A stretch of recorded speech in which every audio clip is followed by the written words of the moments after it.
Paz do Senhor, meus irmãos, tudo bom? Graças a Deus.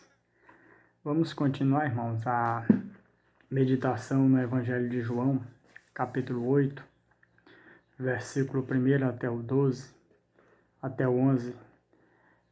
Nós falamos sobre a questão dos acusadores, os escribas e os fariseus que haviam pego a mulher no ato de adultério e levaram até Jesus.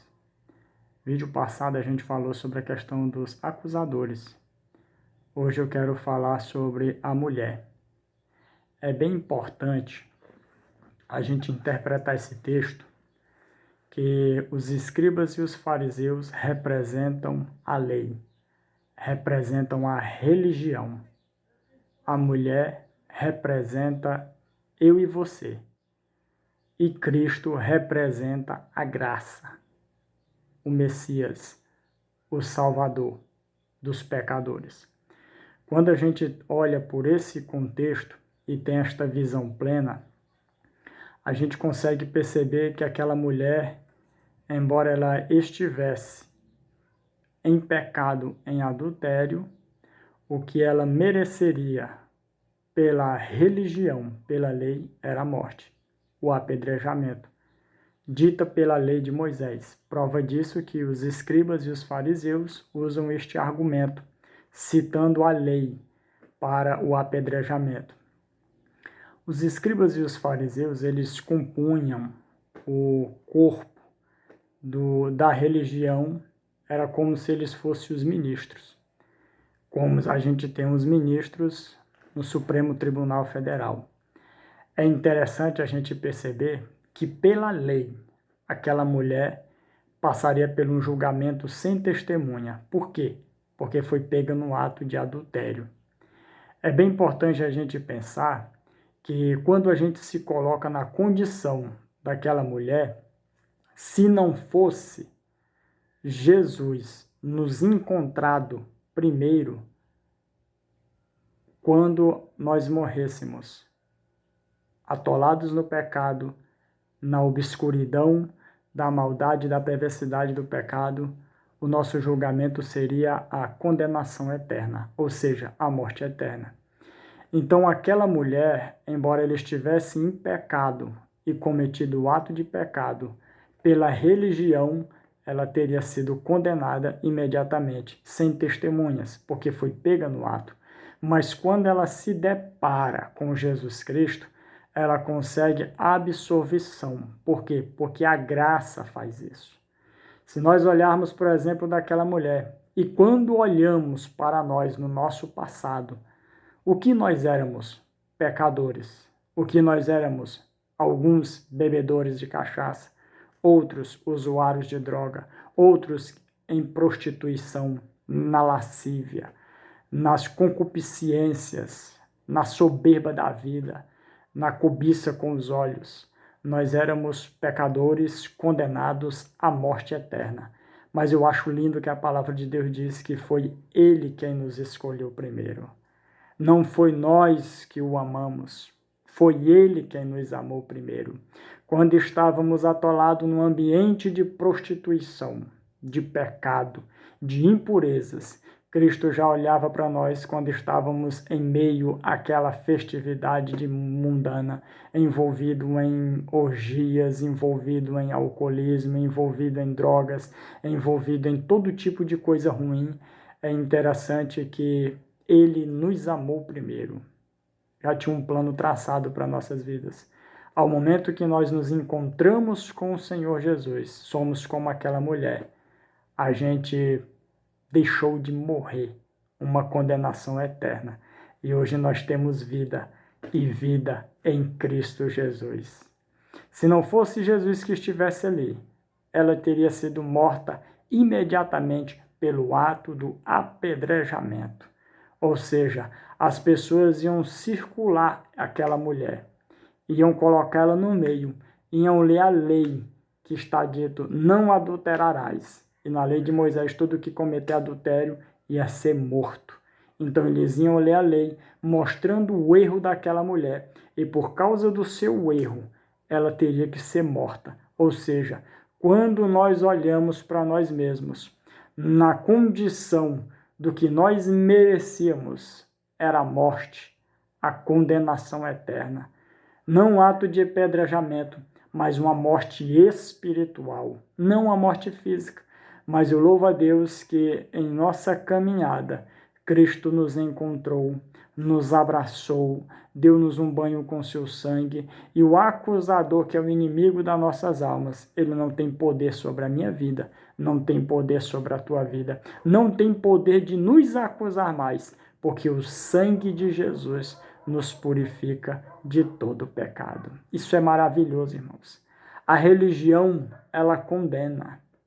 A religião, ela diz e aponta os teus pecados. A lei faz isso, mas a graça não. A graça, ela encobre uma multidão de pecados. Isso é muito importante. A graça, ela não folga, ela não deixa a porta larga. Muito pelo contrário, ela cobra mais da gente. Isso é a graça na nossa vida. A graça não pode se tornar uma desgraça na nossa vida, porque a graça, ela nos dá a lei de absolvição, uma lei de liberdade para escolher o que a gente quer e o que a gente pode fazer mediante a nossa salvação. Diante da lei, essa mulher já estaria morta, mesmo Cristo estando ali. Interessante, como eu disse no vídeo passado, é que eles não estavam nem aí para a mulher, não queriam nem saber da mulher. A mulher era descartável. Por quê? Porque eles queriam que, se Jesus falasse que ela tinha que ser morta segundo a lei de Moisés, preste bem atenção, ele ia de contramão tudo aquilo que ele estava pregando, que é o evangelho da graça, o amor, o Messias, o Salvador, aquele que veio para aquele que se havia perdido. Então ele ia contra o que ele estava ensinando. Se ele desse carta de liberdade para a mulher, ele iria contra a lei de Moisés. Ia contra a lei de Moisés, estabelecida. Então agora Jesus, o que fazer neste exato momento? Só o Salvador para trazer libertação e resposta. É interessante que quando eles colocam a mulher diante de Jesus, interessante que ele baixa no chão e ele começa a escrever na terra. Isso é muito bonito. O versículo 6 diz que eles tentando, ou seja, insistindo, acusando a mulher, é interessante que Jesus começa a escrever com o dedo na terra. Eu estudando sobre isso, alguns historiadores dizem, alguns eruditos, dizem que quando ele escrevia o pecado de cada um. Outros dizem que quando ele escrevia, ele colocava o decálogo da lei, todos os mandamentos, e eles automaticamente iam ver. É interessante que esse ponto de vista de alguns historiadores, mas a Bíblia não diz, é só um ponto de vista dos historiadores. A Bíblia não diz o que Jesus Cristo estava escrevendo na terra, só que o que eu acho bonito é que é interessante que as palavras de Jesus moveram a consciência deles. E eles se sentiram remorso dentro deles e automaticamente começaram a sair. Tem uma coisa no texto, irmãos, que me deixa assustado. Porque no versículo 1 até o versículo de número 2, diz que Jesus veio e todo o povo ia ter com ele, assentado, os ensinava. Quando você olha lá para o versículo de número 10, você diz que Jesus, erguendo-se Jesus e não vendo a ninguém, mais além daquela mulher. E é interessante que no versículo 9 diz também assim, a começar, e eles foram se retirando, um por um, a começar pelos mais velhos, até aos últimos, ficando só Jesus e a mulher no meio onde estava.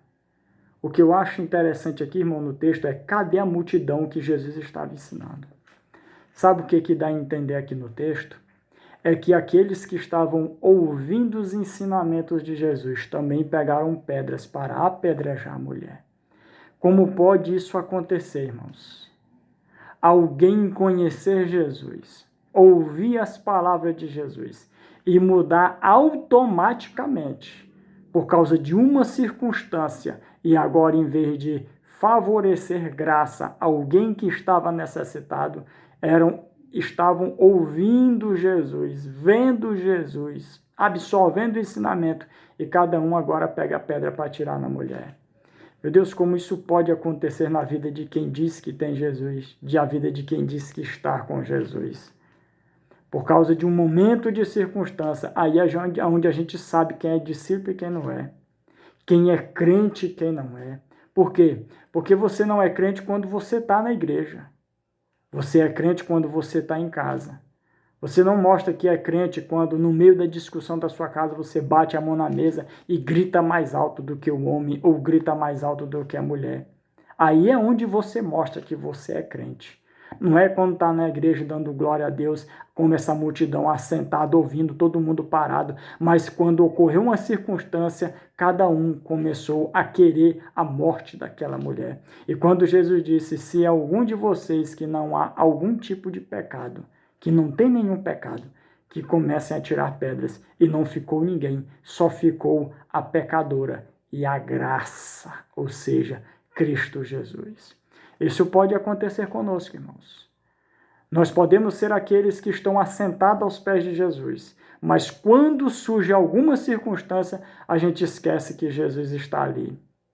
E a gente agora tem sede de sangue, sede de vingança, sede de ver alguém morto.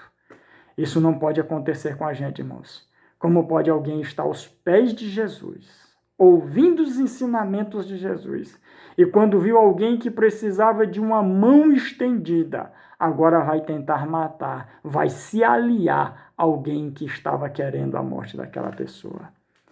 Isso mostra e nos dá uma lição, irmãos, que não importa a circunstância, nós não podemos esquecer os ensinamentos de Jesus. Não importa as circunstâncias, não podemos esquecer que essa graça nos alcançou. Esse Jesus está em nossa vida. Nós somos servos do Senhor aonde a gente estiver. Somos templo e morada do Espírito Santo. O que eu acho lindo aqui neste momento é que aquela mulher poderia ser morta. E quando fica só ela e Jesus, só a graça, só aquele que é santo, só Jesus que não cometeu pecado, poderia atirar pedra naquela mulher. Sabe o que foi Jesus fez? Jesus começa a olhar para ela e diz, no versículo de número 10, erguendo-se Jesus e não vendo ninguém mais além daquela mulher, perguntou-lhe, mulher, onde estão aqueles que teus acusadores? Ninguém te condenou? Aí eu acho lindo que ela vai e responde assim, ninguém, Senhor. Preste atenção, uma coisa que tem linda no texto. Quando você vê eles se chegando a Jesus, os escribas e os fariseus, no versículo 3, eles dizem assim, disseram a Jesus, versículo 4, mestre, esta mulher. Quando Jesus se dirige à mulher pecadora, ela diz, ninguém, meu Senhor. Onde estão teus acusadores? Ninguém te condenou? Aí ela diz, ninguém, meu Senhor. Quem olha para Jesus como mestre, como uma possibilidade, como cura, como porta de emprego aberta, como uma libertação, olha para Jesus só como mestre e não consegue alcançar o favor da graça. Mas aquele que olha para Jesus como o Senhor da sua vida, ele coloca-se na condição de servo. É a posição que essa mulher toma aqui agora, neste momento. Ela se coloca na condição e diz, ninguém, meu Senhor. Ela não trata Jesus como mestre. Ela trata como Senhor. Ou seja, ela se coloca ali na condição de escrava, na condição de serva, na condição de alguém que estava totalmente dependente de Jesus. Só Jesus poderia jogar pedra nela. E quando ela diz, meu Senhor, ela diz, eu estou nas tuas mãos. Ah, irmãos, quando a gente se coloca totalmente dependente nas mãos de Jesus, há uma válvula de escape. É interessante que quando Davi peca com Betseba e mata Urias, o seu esposo, o profeta Natan vai até lá e diz, escolhe.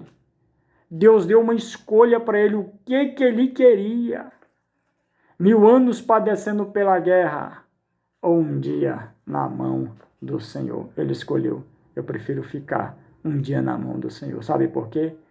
Porque um dia na mão do Senhor é melhor cair nas mãos do Senhor. É como Jeremias, quando desce a casa do oleiro. É melhor o vaso de barro se quebrar na mão do Senhor do que se quebrar na mão dos homens. Isso é bonito demais, irmãos. A graça nos faz isso. Melhor estar na mão do Deus vivo. Melhor estar diante de Jesus como nosso Senhor e Salvador das nossas vidas. Porque só Ele pode nos justificar. A salvação, irmãos, não é por mérito nosso. Essa mulher foi salva da morte física e espiritual. Quando Jesus olha para ela e diz, isso é muito bonito, e diz, ninguém, Senhor. Aí, então, lhe disse Jesus, eu tampouco te condeno, vai e não peques mais.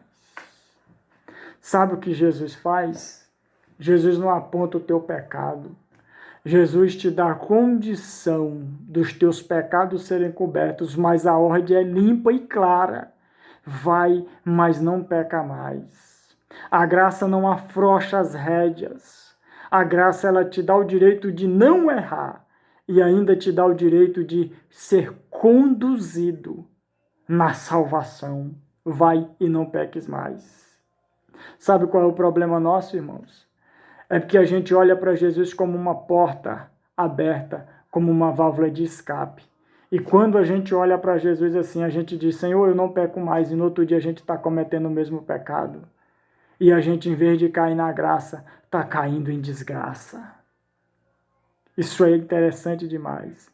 A graça não te condena, mas ela diz, vai, mas não peca mais. O que tu merecia era a morte, por causa dos teus atos e dos teus pecados. Mas a graça diz, nem eu te condeno, mas não peca mais não.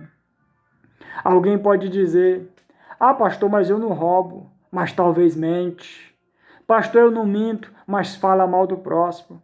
Pastor, eu não falo mal do próximo, mas às vezes não aguenta e é irado, é sanguíneo, fala palavrão, magoa as pessoas. Todos nós estamos enquadrados em alguma falha. Não somos perfeitos, só seremos perfeitos no dia que Cristo vier buscar a sua igreja e nós teremos um corpo incorruptível.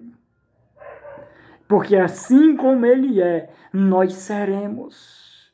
Até então, quando nós estamos aqui, nós devíamos colocar uma escrita na nossa mente. Estamos em obra, estamos em aperfeiçoamento. Não somos obras acabadas, não somos perfeitos, somos pecadores como aquela mulher. E eu louvo a Deus porque Jesus, na caminhada da nossa vida, nos tirou do mundo de pecado. Prova disso sou eu. Eu, se não fosse a graça, se não fosse Jesus me resgatado, eu estaria no mundo bebendo cachaça, estaria fazendo coisas horríveis, me prostituindo, mas a graça me abraçou, e ela me abraçando disse, vai, mas não peca mais, muda de vida. O que nós precisamos, irmãos, é mudar de vida. Não podemos continuar da forma que éramos, pecadores, maldizentes, murmuradores, falhos, dignos de condenação. Não podemos ser religiosos, precisamos ser cristãos, nascidos de novo. Nascidos de novo. A graça, ela nos cobre. Eu anotei algumas coisas interessantes. Ali, Jesus foi maior do que a morte. Jesus foi maior do que a condenação. E é assim que Ele é. Ele é maior do que o teu erro. Ele é maior do que os teus pecados. Ele é maior do que o teu eu, o teu ego humano, as tuas falhas. Cristo é maior do que todas as coisas. Jesus é maior do que as tentações e os laços que talvez te fizeram cair. Cristo é maior do que as coisas que se amontoaram ao longo da sua vida e tiraram você do controle. As coisas que estavam no controle da sua mão. Cristo é maior do que isso. Cristo é maior do que os planos que você fez e fracassaram. E por causa disso você se julga-se um fracassado. Cristo é maior do que isso. Cristo é maior do que o projeto da família que não deu certo. E você fica se perguntando, onde foi que eu errei? Cristo é maior do que isso. Cristo é maior do que os sonhos que você tinha, mas teve que deixar de lado para viver os sonhos dos outros. Cristo é maior do que um sonho frustrado. O Senhor Jesus é maior do que o pecado, é maior do que a dor, é maior do que a frustração. O Senhor Jesus é maior do que o ódio, do que a mágoa, porque Ele sabe todas as coisas. Na presença de Jesus, a vida e não a morte, a paz e não desgraça, a liberdade e não prisões. Mas desde que você vá e não cometa o mesmo erro, mude de vida. Essa é a graça. Essa é Jesus. Nós não podemos ser religiosos, temos que ser cristãos, lavados e remidos no sangue de Jesus. Essa é a palavra de Deus para o teu coração, irmão. Eu não sei qual é a tua dor.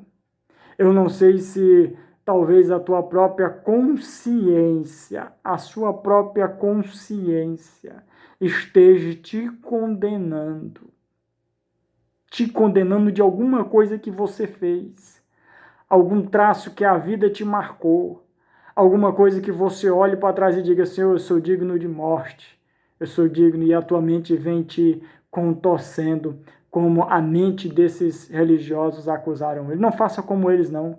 Não se julgue condenado ao ponto de sair da porta da graça. Por que os fariseus, por que os escribas, por que a multidão que Jesus estava ensinando, no momento que foram confrontados, não se ajoelharam e disse, Senhor, só o Senhor tem palavras de vida eterna. Como Pedro disse, para onde, para quem iremos nós, se só tu, Senhor, tem palavras de vida eterna? Era mais fácil eles se ajoelharem e dizer, Senhor, nós somos pecadores, não somos dignos de largar pedra contra esta mulher. Mas eles se saíram. E a consciência ficou remoendo no pecado que eles haviam cometido. Ei, Cristo é a válvula de escape para a tua vida. Não importa o que você faça, não vai fazer Jesus te amar mais do que Ele ama. Não importa quantas vezes você peque, você tem um advogado e Jesus vai te amar do mesmo jeito. Ele aborrece o pecado, mas Ele ama o pecador. Jesus te ama, meu irmão. Saia dessa escravidão. Saia do embaraço. Saia dessa forma de julgamento que te condena. Caia nos braços de Jesus. Deixe Ele inundar a tua vida. A palavra de Jesus é essa. Nem eu te condeno. Vai, muda de vida. Não peca mais não. Peca mais não. Quando nós pecamos, irmãos, nós damos legalidade ao diabo pedir para se andar com a nossa vida. Só que eu louvo a Deus que Jesus intercede por nós. O Espírito Santo intercede por nós com gemidos inexprimíveis. Inexprimíveis. Você tem um Salvador. A porta da graça está aberta para você. Não fique se achando como órfão, um filho sem pai, não. Jesus é o teu pai. Eu que sou o pai do David, do Vitor e da Thalita, meus 3 filhos que eu amo demais. Às vezes que eles erram, eu os corrijo, mas corrijo com amor. Às vezes, eu como pai terreno, às vezes faço até vista grossa, porque vejo que a falha deles não foi tão grave para me chegar e pegar o cinto e dar uma lapada neles. Não merece, por causa de amor. Eu, sendo homem, eu amo meus filhos dessa forma. Imagina Deus, que o amor de Deus é verdadeiro, o amor ágape. Não importa o que nós fazemos, Deus não deixará de nos amar. Ele te ama. A porta da graça está aberta para você. Não se julgue pior do que os outros, porque diante de Deus, Deus não faz acepção de ninguém. Esta é a graça, irmãos. Diferente da religião, diferente da lei. E eu e você, como essa mulher, que é pecadora, nós estamos diante de Jesus, que nos dá absolvição, carta de alforria. Não somos escravos do mundo, mas assim como Paulo diz, nós somos prisioneiros dele. Prisioneiros da graça, prisioneiros do evangelho. Somos presos, não em cadeias de maldade, mas presos por este amor que nos constrange, este amor que nos confronta, este amor que verdadeiramente diz que nós somos. Olhe para Jesus. Não seja multidão de acusadores. Não seja multidão que pega pedra. Não continue como a mulher cometendo o mesmo pecado. Mas Jesus disse, nem eu te condeno. Vai e não peca mais. A graça, ela te absolve. Só que ela te diz, não peques mais. Amém, meus irmãos? Deus os abençoe. Cubra-os com a sua graça. Eu mais na frente vou, em vez de estar fazendo esses vídeos em casa, eu vou fazer lá na igreja. Eu estou montando um aparelhado, preciso comprar um aparelhozinho para mim, para o áudio ficar melhor. Então que Deus te abençoe. Fica se torturando não. Fica sofrendo não. Não deixa a tua mente ficar te acusando não. Se ajoelhe, peça perdão a Deus. Deus, me perdoa. Me socorre. Sonda o meu coração, porque eu preciso do teu perdão. E o perdão é automático. É automático porque você é filho. Você é filho dele. Ele te perdoa. Ele te cobre com o seu amor. Ele te cobre com a sua graça. Ele te cobre com a sua infinita misericórdia. Sinta-se abraçado por Deus. Sinta-se abraçado por Jesus. Sinta-se alegre por estar na mão do Senhor e não na mão dos homens e nem na mão da religião. Você está debaixo da graça, que é Cristo Jesus. Que Deus te abençoe e continue com essa graça sobre a sua vida. Amém, meus irmãos? Deus os abençoe e a paz do Senhor. Que o Espírito Santo fale mais forte aquilo que eu não pude falar ao coração dos irmãos. Deus os abençoe.